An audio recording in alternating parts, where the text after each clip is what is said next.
오늘 말씀 1절로 2절에 보면 이런 구절이 있죠. 예수께서 성전에서 나가실 때 제자 중 하나가 이르되 선생님이여 보소서 이 돌들이 어떠하며 이 건물들이 어떠하니까. 예수께서 이르시되 내가 이 큰 건물을 보느냐 돌 하나도 돌 위에 남지 않고 다 무너뜨려지리라 하시니라. 방금 전에 이 제자의 언급이 무엇을 묘사하고 있습니까? 당시 헤롯 왕이 짓고 있었던 예루살렘 성전이죠. 예루살렘 성전의 그 화려하고 웅장한 외관에 완전히 제자들이 압도당한 나머지 예수님께 예수님 이 돌들이 어떠하며 이 건물들이 어떠합니까? 이렇게 자기 자신의 속내를 드러내고 있죠. 이 얼마나 크고 장대합니까? 이런 얘기죠. 그 당시에 예루살렘 성전이 완성되었을 때 그 규모와 그 아름다움, 화려함, 그것을 수백 킬로에서 예루살렘 사방 수백 킬로에서도 그 모습이 명확하게 보일 정도로 그렇게 눈에 띄는 정말로 그 당시로서는 상상할 수도 없는 그런 건물이었다고 신학자들은 밝히고 있습니다. 아주 인상적인 건물이었다는 것이죠. 그런데 이렇게 압도당할 만큼 웅장한 그 성전을 이 제자가 이처럼 경탄해하고 있는데 예수님께서 이 제자의 경탄에 아주 찬물을 끼얹는 말씀을 하십니다. 그것이 뭡니까? 2절에 네가 이 큰 건물을 보느냐 돌 하나도 돌 위에 남지 않고 다 무너뜨려지리라. 하하, 이거 참. 그렇다면 예수님은 왜 이와 같은 언급을 하셨을까요? 오늘 3절로 13절에 보면 그 일련의 내용들이 지금 설명되고 있습니다. 3절에 보면 이렇죠. 예수께서 감람산에서 성전을 마주 대하여 앉으셨을 때 제자들이 조용히 묻습니다. 우리에게 이루소서 어느 때 이런 일이 있으며 모든 일이 이루어질 때 나타날 징조가 무엇입니까?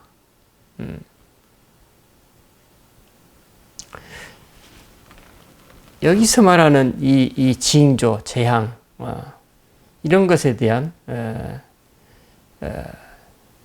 당시 유대 사람들이 가지고 있던 개념이 있습니다. 그건 여러분 이사야서 54장에 보면 이런 구절이 있죠. 잉태치 못하여 생산치 못한 너는 노래할지어다. 구로치 못한 너는 외쳐 노래할지어다. 홀로 된 여인의 자식이 남편 있는 자의 자식보다 많음이니라. 여호와의 말이니라. 그래서 구로치 못한 여성을 얘기하고 있죠. 구로라는 게 뭡니까? 여인이 아기를 낳을 때 그 산통을 견디지 못하여 내는 울음소리를 구로라고 얘기합니다. 그러니까 고대로부터 유대 사람들은 어떻습니까? 메시아의 때, 새 때가 오기 전에 어떤 시대를 통과한 이 해산의 때를 통과한다는 것입니다. 예수님도 제자들이 지금 그 때를 인용해서 오늘 말씀을 지금 3절부터 쭉 설명하고 계십니다. 그래서 여기 보시면 이거는 그런데 우리가 주의해야 될 것은 전 우주적인 그런 종말의 때가 아니라 예수님이 부활 승천하시고 나서 제자들이 겪게 될 그 이후를 얘기하는 겁니다. 그래서 여기 보시면 5절로 8절을 봅시다. 5절로 8절. 예수께서 이르시되 너희가 사람의 미혹을 받지 않도록 주의하라. 많은 사람이 내 이름으로 와서 이르되 내가 그라하여 많은 사람을 미혹하리라 그랬죠. 그러니까 뭡니까? 그리스도를 사칭하는 사람들이 앞으로 많을 것이다. 이런 얘기입니다. 예수님이 부활 승천하신 이후에도 그런 사람이 많이 있을 것이다. 그 다음에 또 뭡니까? 7절에 난리와 난리의 소문을 들을 때 두려워하지 말라. 이런 일이 있어야 하되 아직 끝은 아니니라 그랬죠. 난리와 난리의 소문이 계속된다는 얘기죠.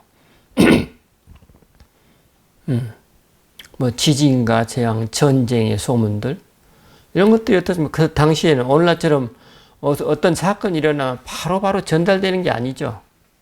그러니까 수개월, 뭐 수일 혹은 수년이 걸린 경우도 있겠죠.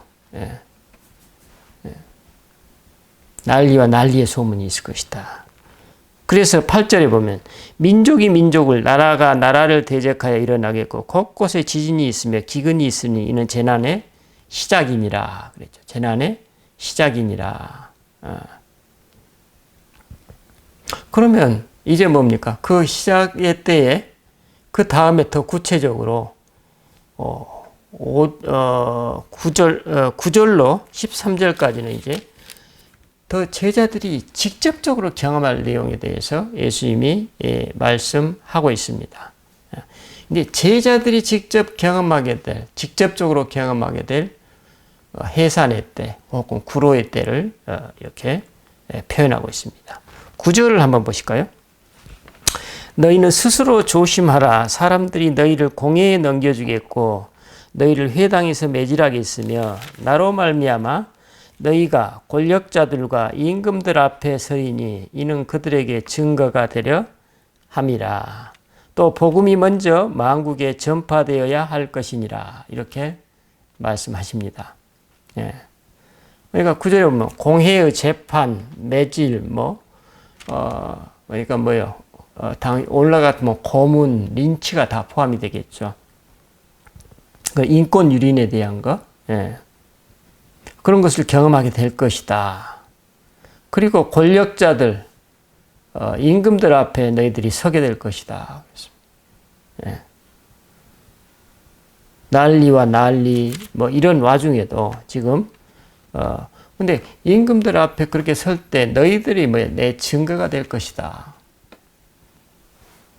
엄청난 얘기를 지금 하고 계십니다. 근데 바로 어떻습니까? 얼마 안 있어서 70년 정도 됐을 때 이제 네로가 폭군이 로마에서 나타나죠. 로마에서 그 네로가 어떻습니까? 얼마나 그 사람이 그 정신 착란에 걸려가지고 수많은 사람들을 박해하고 죽이고 살상하고 심지어는 로마 시를 갖다가 불을 지르고 온갖 타락한 짓을 다 저지르는 그 로마 황제를 우리가 볼 수 있죠. 근데 그 황제 앞에서 신앙인들이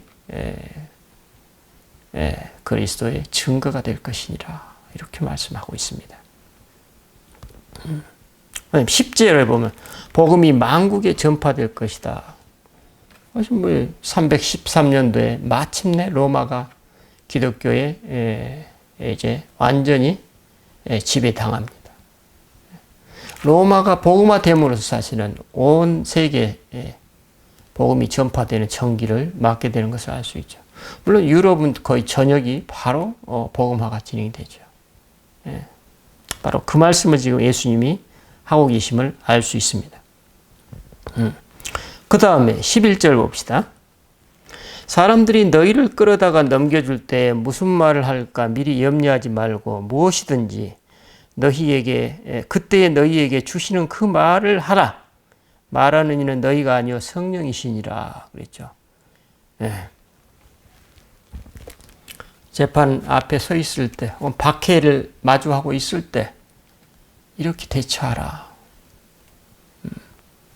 그 다음 봅시다. 그래서 그러면 12절에 형제가 형제를 아버지가 자식을 죽이는데 내주며 자식들이 부모를 대적하여 죽게 하리라. 박해의 시대에 신앙인들이 경험하게 될 삶의 리얼리티를 지금 이렇게 표현하고 있습니다. 이런 격변의 시기를 제자들이 겪을 것이라는 것입니다. 이것이 예수님이 말씀하시는 뭐예요? 그 상고의 때라는 것입니다. 그리고 그 다음을 봅시다. 12절에 또 너희가 내 이름으로 말미암아 모든 사람에게 미움을 받을 것이나 끝까지 견디는 자는 구원을 얻을 것이다. 예. 뭔가 사실 어떻습니까? 로마 시대에 그들이 단지 신앙인이라는 이유만으로 어때요? 모든 사람들의 미움을 받게 되죠. 그때 당시 시대에서. 예. 반역죄에 해당하는 벌을 받게 되죠. 하지만 끝까지 견디는 자는 구원을 받을 것이다. 인내를 해야 된다는 예수님의 말씀입니다. 바로 이것이 예수님 이후 제자들이 마주하게 될 그 산통의 시기에 삶의 모습들이라는 것이 예수님이 말씀하시는 그 메시지입니다. 그 중에서 특별히 오늘 우리가 우리의 주목을 받는 구절이 있습니다. 11절 말씀. 11절 말씀에 보시면 사람들이 너희를 끌어다가 넘겨줄 때에 무슨 말을 할까 염려하지 말고 무엇이든지 그때에 너희에게 주시는 그 말을 하라. 말하는 이는 너희가 아니요 성령이시니라. 예. 왜 이 구절이 오늘 우리에게 중요합니까? 왜 우리가 주목하게 됩니까? 그래서 이 구절 안에 제자들의 그 질문이 있죠. 예? 예. 그 질문에 대한 응답이죠. 왜 이 아름답고 거대한 성전이, 이 튼튼한 성전이 완전히 파괴될 수밖에 없는지에 대한 응답이 여기에 11절에 함축되어 있습니다. 그건 바로 지난주 설교에서 제가 잠깐 언급드린 바와 같이 뭐예요? 12장 33절 한번 봅시다. 12장 33절. 또 마음을 다하고 지혜를 다하고 힘을 다하여 하나님을 사랑하는 것과 또 이웃을 자기 자신과 같이 사랑하는 것이 전제로 드리는 모든 번제물과 기타 제물보다 나으니라 그랬습니다. 여기서 예수님께서 전제로 드리는 모든 번제물과 기타 제물보다 나았다 그랬어요. 무엇이요? 하나님 사랑과 이웃 사랑이요. 이 구절이 의미하는 바가 뭡니까? 성전 시대의 종말을 지금 얘기하고 계십니다. 그러니까 성전이 파괴될 것이라는 것입니다. 이것이 예수님의 메시지였어요. 성전 시대 이제 끝났다. 그런 말씀입니다. 그러니까 마가는 어때요? 방금 전에 12장 33절의 말씀을 이어받아서 오늘 본문 1절로 2절에 연결시키고 있는 것입니다. 예. 그렇게 이 성전이 웅장하고 아름답고 튼튼하냐? 이거 곧 완전히 파괴될 것이다. 돌 하나도 돌 위에 남지 않을 것이다. 이것이 예수님의 응답이었습니다. 예. 그러니까 예수님 말씀의 요지는, 오늘용어로 대체하자면 뭡니까? 소프트웨어가 하드웨어보다 우선이다. 소프트웨어가 없으면 하드웨어는 무용지물이다. 이런 말씀이에요. 여러분 컴퓨터를 한번 보죠. 컴퓨터가 그 하드웨어 컴퓨터가 모니터와 키보드와 이런 컴퓨터 본체가 소프트웨어가 없으면 작동을 합니까? 컴퓨터의 기능을 합니까? 컴퓨터가 컴퓨터의 기능을 못하면 어때요? 폐기 처분하는 것이죠. 혹은 하드웨어는 멀쩡하고 좋은데 소프트웨어가 매우 미약하다. 그럼 그 하드웨어가 제대로 작동이 됩니까? 그렇지 않죠. 근데 그 반대로 소프트웨어가 굉장히 유능하고 강력하다. 근데 하드웨어가 너무 조그맣다 그러면 어때요? 하드웨어를 계속 보강하면서 소프트웨어에 걸맞는 하드웨어를 만들어서 컴퓨터의 성능이 어때요? 늘 배가시킬 수가 있겠죠.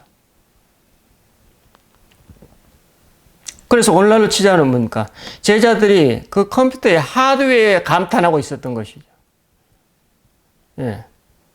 그러면 어때요? 그렇다면 제자들은 왜 그 하드웨어에 감탄했을까요? 여러분 인류 역사를 보세요.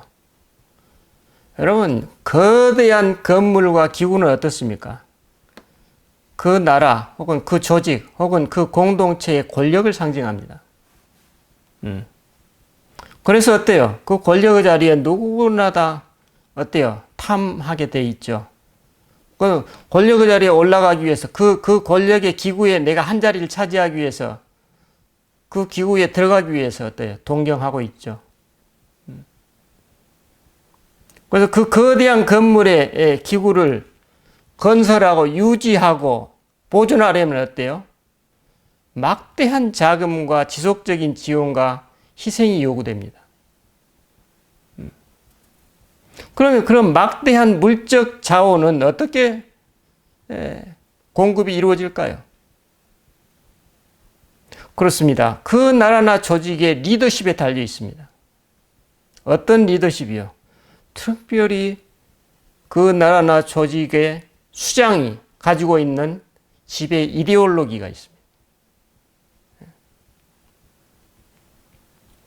그것이 그 조직이나 공동체의 리더십입니다.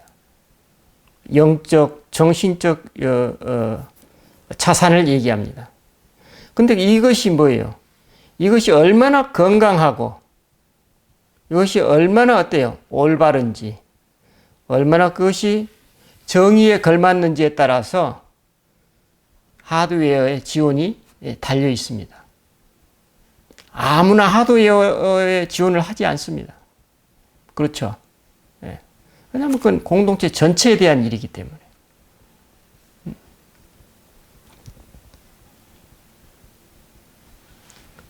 그래서 어때요?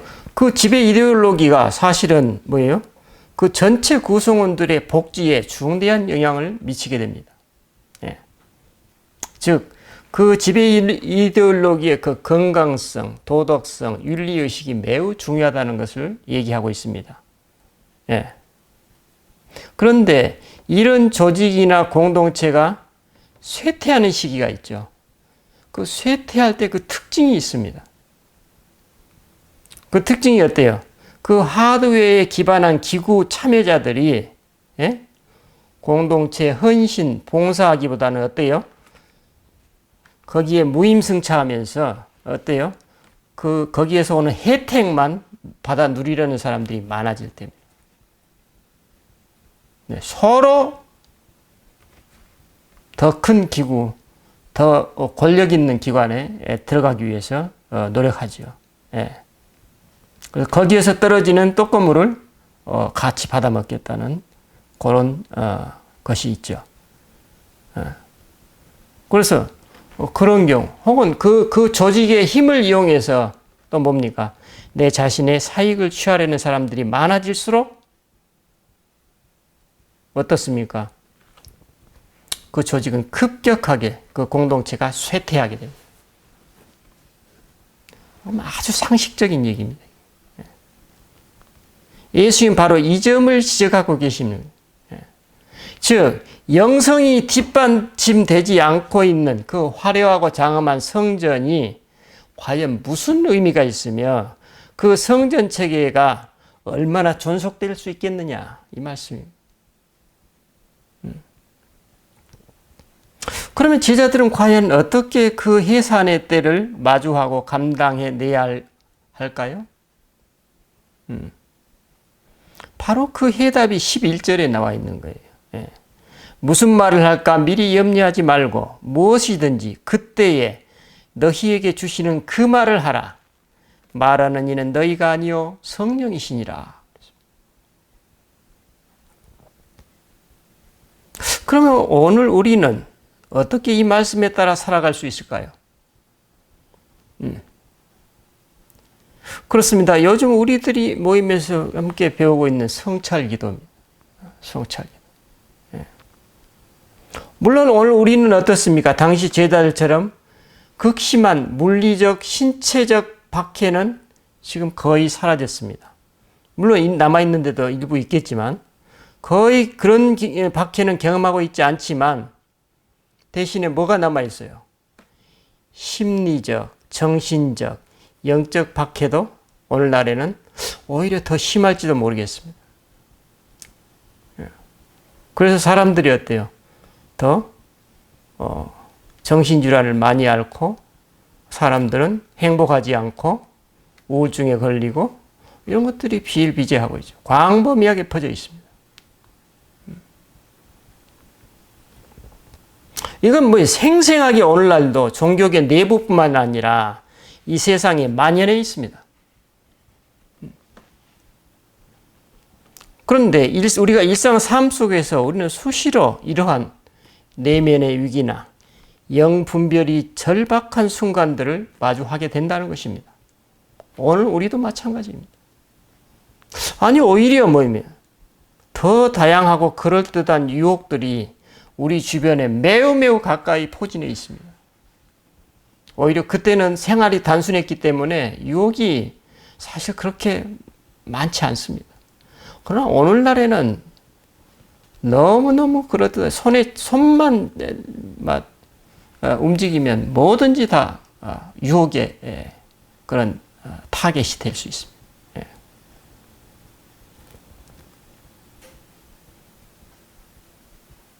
그러면 우리는 이때 어떻게 해야 됩니까? 나는 그냥 그 순간 그 자리에서 하나님의 현존을 받아들이고 그분께 마음을 열면 됩니다. 바로 그때 하나님이 내가 그것을 하나님의 뜻을 행할 자유와 용기를 나도 모르게 불러일으키십니다. 우리가 여기서 오해하지 말아야 될 것은 성찰 기도가 어떤 자기 도덕심을 함양시키는 양심 성찰이 아니라는 겁니다. 양심 성찰 아닙니다. 있는 것을 있는 그대로 그냥 보는 거예요. 예수님과 함께. 그러므로 성찰이 내가 뭔가를 바꿔야 한다면서 뭐 의지적으로 막 억지로 나의 언행이나 선택을 이렇게 그렇게 조절하는 그런 게 아니라는 거예요. 내 존재와 삶의 개선이 그런 식으로 이루어진 극기 훈련으로 이루어지는 게 아니라는 것입니다. 나는 그저 그 순간 그리스도의 현존에 내 자신과 그 상황을 개방하고 마주하기만 하면 그러면 그리스도의 영의 임재가 나를 이끄시는 대로 우리는 따르기만 하면 되는 것입니다. 그래서 제가 지난주에 말씀드린 것처럼 내 언행에 똑같은 개선이 이루어지는데 내 자신의 의지나 어떤 결단이나 극기나 노력으로 실천하면 그건 어때요? 힘들어요? 안 힘들어요? 엄청 힘이 듭니다. 그리고 이걸 지속하기가 어려워요. 매우 어렵게 됩니다. 하지만 방금 말씀드린 바와 같이 그리스도의 임재에 내 자신을 개방하기만 하면 그때 내 의지와 노력을 넘어서는 자유와 용기가 그리스도께서 주시는 자유와 용기가 나도 모르게 느껴지고 매우 쉽게 심지어는 기쁜 마음으로 기꺼운 마음으로 이전에 할 수 없었던 언행들이 삶에서 실제로 나오는 것입니다. 그럼 그 결과도 어때요? 기분이 좋겠죠. 그럼 내가 어때요? 하나님과 함께 내 자신의 인격이 성숙되어 가는 것입니다.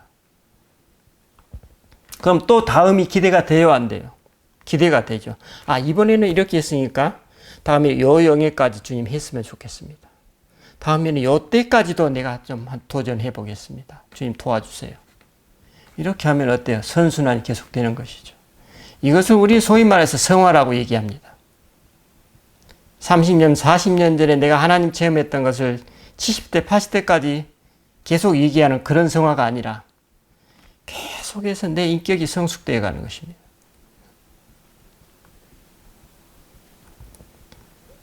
그래서 그러한 개선이 우리들의 자유로움과 기쁨으로 이루어지기 때문에 지속적인 향상에 그럼에도 불구하고 기쁨을 갖게 되고 또 그것이 뭐예요? 자발적인 성숙이죠. 그것이 지속적으로 이루어지는 그런 가능성이 우리 앞에 열려 있는 것입니다. 그걸 지금 얘기하고 있습니다. 여러분 고린도전서 2장 10절로 16절에 보면 그런 삶을 살아가는 사람들의 고백이 있습니다. 사도 바울이 이렇게 얘기했죠. 제가 한번 봉독해 올립니다. 오직 하나님이 성령으로 이것을 우리에게 보이셨으니 성령은 모든 것 곧 하나님의 깊은 것까지도 통달하시느니라.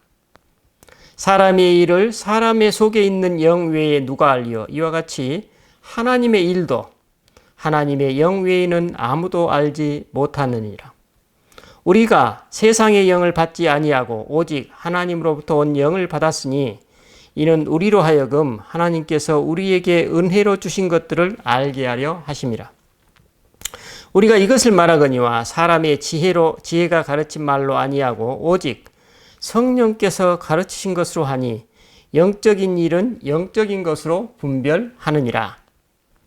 육에 속한 사람은 하나님의 성령의 일들을 받지 아니하나니 이는 그것들이 그에게는 어리석게 보이며 또 그는 그것들을 알 수도 없나니 그러한 일은 영적으로 분별되기 때문이라. 신령한 자는 모든 것을 판단하나 자기는 아무에게도 판단을 받지 아니하느니라. 누가 주의 마음을 알아서 주를 가르치겠느냐? 그러나 우리가 그리스도의 마음을 가졌느니라. 네. 어떻습니까? 여기서 중요한 것은 뭡니까? 누가 그리스도의 마음을 가르치겠네. 그리스도의 마음을 가르친다고 그랬습니다. 그리스도에 관한 지식이 아닙니다. 마음을 가르친다고 그랬어요. 그럼 그리스도의 마음을 가르친다는 건 뭡니까? 내 존재와 삶을 통해 그리스도께서 드러나는 겁니다. 그렇죠. 그럼 이것이 가르침이라는 거죠. 어떻게 그게 가능할까요? 이게 질문이 있어야 되지 않겠습니까? 그것이 바로 뭡니까? 여러분 방금 말씀드렸던 성찰기도.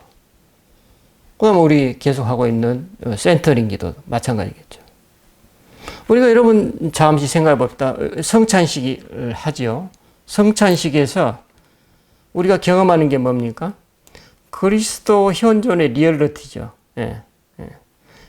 그것이 어때요? 구체적이고 실제적으로 드러나고 보여지지요. 성찬 때. 우리가 만약 그걸 경험하지 못한다. 그러면 성찬을 모르는 사람들입니다. 이처럼 경험할 수 있듯이 그것이 일상의 삶으로 침투되게 하는 것입니다. 무엇이요?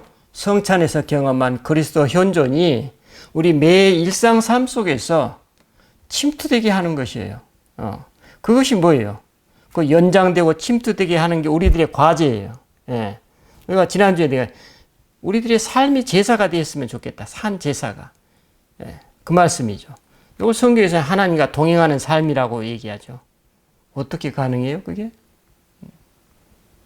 그럼 뭐예요? 나의 무의식화된 내 몸의 신경세포, 그 연쇄작용의 과정, 이에 수반되는 내 마음의 변화들, 순간순간 이걸 알아차리는 게 중요하겠죠. 왜냐하면 무의식화되어 있기 때문에. 이 내 삶의 패턴은 이 많은 부분 이렇게 나도 모르게 이루어지기 때문에 뭐예요? 다른 방향으로 새롭게 길을 낸다는 건 뭐예요? 아, 내가 지금 바른 길을 가고 있지 않구나라는 걸 알아차려야 될 거 아니에요, 먼저. 그래야 새로운 방향으로 갈 수 있죠. 예. 그게 뭐예요? 참으로 어렵고 지난한 과정이 필요하겠죠. 내 스스로 노력한다면. 엄청 힘든 거죠, 이거는. 그래서 불교에서는 이거 수십 년 걸립니다. 이런 수련이. 예. 그러나 우리는 그런 게 아니에요. 오늘 말씀에서 어때요? 간단히 뭐예요? 내가 하나님 현존에 내 마음을 열고 받아들이고 반응, 응답하는 거예요.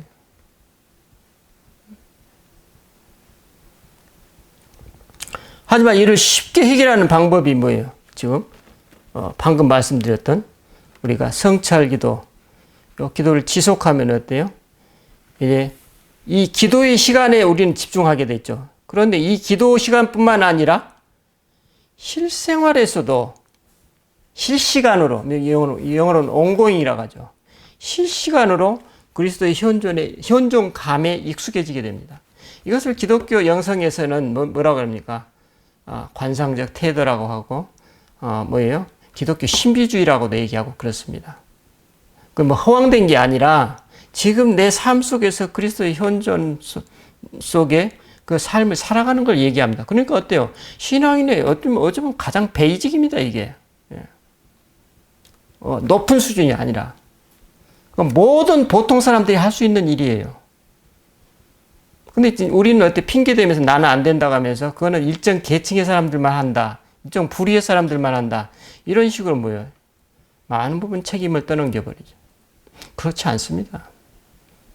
오늘날 저명한 영성신학자들은 그렇게 얘기하지 않습니다. 보통 사람들이 소위 오디너리 미스티시즘이라고 얘기합니다. 우리 보통 사람들이 보통의 일상 삶 속에서 그리스도의 현존 가운데 내가 반응하고 응답하는 삶, 그 삶 속을 우리를 초대하고 계신다. 이것이 복음의 핵심 메시지입니다. 그것이 뭐예요? 그 핵심 메시지의 핵심 중에 핵심이 어디에 들어있어요? 예배와 성찬에 들어있습니다. 그래서 내 존재와 삶에 침투, 연장, 확산시키는 것입니다. 심화시키고. 그것이 우리가 지금 가고 있는 길입니다. 이런 길을 가고 있는 사람들은 어때요? 내세를 염려하지 않습니다. 이미 내세를 지금 살고 있어요.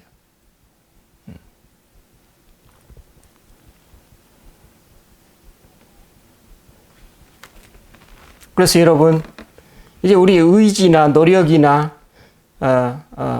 이런 것이 아니라 내가 그 상황 속에서 그때그때 그리스도에 얼마나 내가 개방하고 있는지 이게 아주 중요하다는 사실을 우리가 알 수 있습니다. 센터링 기도도 마찬가지입니다. 센터링에 익숙해지면 어떻게 돼요? 내 안에서 일어나는 일이 잘 볼 수 있게 된다면 어때요? 내 무의식화된 삶의 패턴에 내가 깨어나게 되죠. 점점 더 많은 영역에서. 동시에 어때요? 그 센터링이 많이 익숙해지면 그리고 내 안에 일어나는 것들에 민감해지게 되면 이제 일상 삶을 하면서도 사람들을 만날 때 어떤 말소리를 들을 때 어떤 상황을 내가 접할 때 거기에 내 마음의 움직임을 그때그때 포착해서 잘 반응하고 응답하게 됩니다. 이것이 뭐예요? 그러니까 성찰 기도와 센터링 기도는 뭐예요? 양각과 음각처럼 상호 보완 상승작용을 일으킵니다. 그렇죠? 예. 그래서 이때는 뭡니까? 우리에게 이 센터링 기도를 통해서 우리의 내적인 눈이 새롭게 형성이 되는 것이죠. 그래서 내 안에서 일어나는 내면의 움직임에 민감해지게 되고 그래서 결국에는 어떻습니까? 이 센터링 기도와 성찰 기도가 상호 보완을 하면서 지속적인 인격의 성숙, 그런 선순환적인 성화의 길로 우리를 인도하게 됩니다. 바로 이런 삶을 살아가는 삶의 실상을 다음과 같이 표현하고 있습니다. 고린도전서 방금 읽어드린 2장 15절로 16절 말씀입니다. 신령한 자는 모든 것을 판단하나 자기는 아무에게도 판단을 받지 아니하느니라. 누가 주의 마음을 알아서 주를 가르치겠느냐. 그러나 우리가 그리스도의 마음을 가졌느니라. 뭡니까? 기독교 신비주의의 극치를 지금 표현하고 있습니다. 물론 갈라디아서 2장 20절도 마찬가지입니다. 이제는 내가 사는 것이 아니요 내 안에 그리스도께서 사시는 것이라. 여러분 이것이 우리에게 주신 예수님의 지상 명령이라면 우리가 왜 이러한 길로 가는 기도 삶을 게을리하거나 포기할 이유가 없는 것이죠. 이것이 진짜 중요한 것입니다.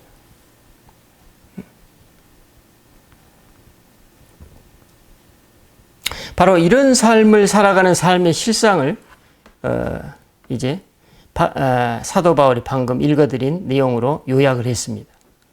하지만 오늘날 어땠어요? 그와 같은 박해의 상황은 아니죠.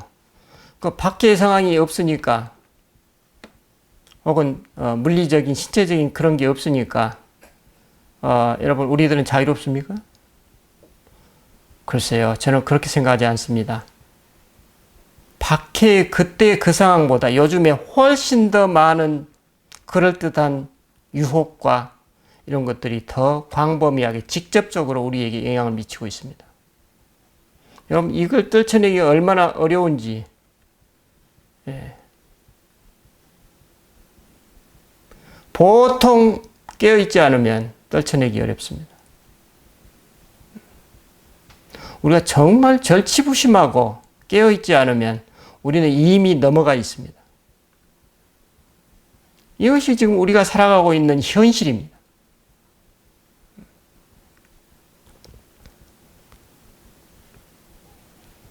그래서 제자들의 삶을 까딱 잘못하면 우리 현실에 타협하게 되면 어때요? 냉소하게 되죠. 혹은 뭐예요? 이상에 불과하다. 그것은 좋은 게 좋은 거지. 이렇게 얘기하게 되죠. 예? 세상이 뭐 다 그렇고 그러지 뭐. 이렇게 되는 것입니다. 그게 남의 얘기가 아닙니다. 우리들의 얘기입니다. 내 자신의 얘기입니다. 특별히 세상에서 많이 패배할수록 그런 경향이 있습니다. 그러나 진짜 패배가 무엇인지 여러분들의 삶에, 우리들의 삶에서 분별해내지 못하면 우리는 그 유혹에 넘어가게 됩니다. 세상에서 보는 눈과 하나님에서 보는 눈을 분별하지 못하면 우리는 이 세상에서 패배주의자로 남아있을 수 있습니다. 그래서 우리는 기도해야 됩니다. 내가 지금 제대로 살고 있는지, 생명의 삶을 살아가고 있는지, 아니면 세상의 그 파고에 허우적거리고 있는지. 여러분, 오늘 예수님께서는 어때요? 성전 건물보다, 그 화려하고 웅장한 성전 건물보다 내 안에 신령한 성전, 이거 모시는 게 훨씬이 아니라 훨씬 중요하다. 성전은 없어도 된다. 눈에 보이는 성전은. 우리 영혼 안에 계신 성전, 성령 하나님을 잘 모시는 것.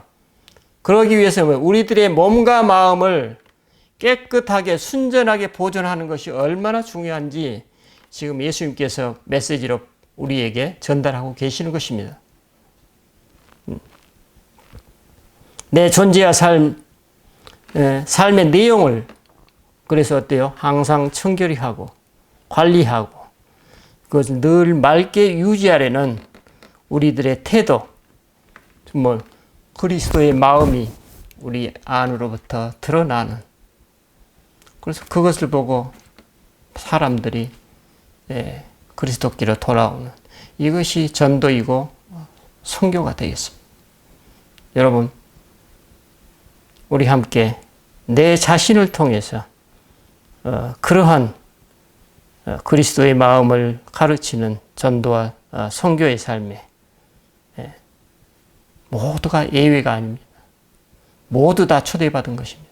선교사만 그런 게 아닙니다. 그래서 그렇게 하기 위해서는 뭐예요? 내 안에 그리스도의 마음이 자리 잡도록 내가 매일매일 기도하는 것입니다. 그러한 복된 삶이 저와 여러분에게 그분을 만날 때까지 계속되기를 기원합니다. 기도하십시다.